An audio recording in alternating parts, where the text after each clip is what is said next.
were numerical based on conversion of temperature from one scale to another. Question है, if temperature changed from 20 degree Celsius to 50 degree Celsius, find the value of change in temperature means delta T in Kelvin scale and degree Fahrenheit scale.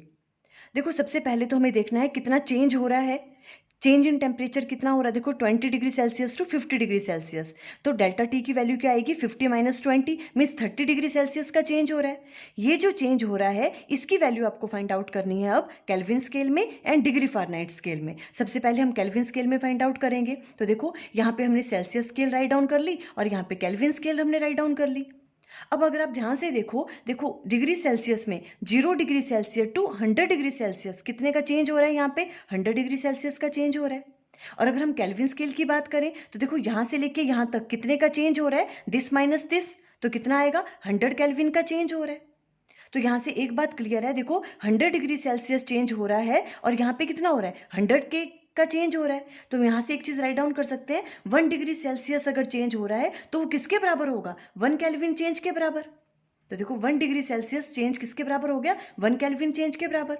और हमें कितना degree Celsius करना है, 30 degree Celsius change, ये किसके बराबर होगा, 30 के बराबर होगा, बिकॉज 1 डिग्री सेल्सियस चेंज किसके बराबर हो रहा है, 1 केल्विन के बराबर है ना. तो 30 डिग्री सेल्सियस चेंज किसके बराबर होगा, 30 केल्विन चेंज के बराबर. अब अगर हम बात करें फारेनहाइट स्केल की, तो देखो यहाँ पे तो हमने सेल्सियस स्केल राइट डाउन करी, यहाँ पे हम फारेनहाइट स्केल राइट डाउन करेंगे. फारेनहाइट में आपके पास जो आइस पॉइंट होता है वो 32 फारेनहाइट होता है और स्टीम पॉइंट होता है 212 फारेनहाइट. अब देखो यहाँ से यहाँ तक तो कितना चेंज हो रहा है, 100 डिग्री सेल्सियस का चेंज हो रहा है.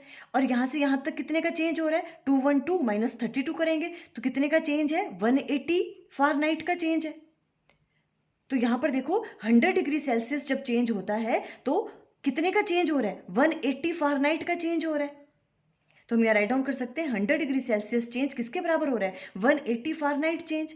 और 1 डिग्री सेल्सियस चेंज किसके बराबर होगा, 180 divided by 100 means 1.8 Fahrenheit change हो रहा है.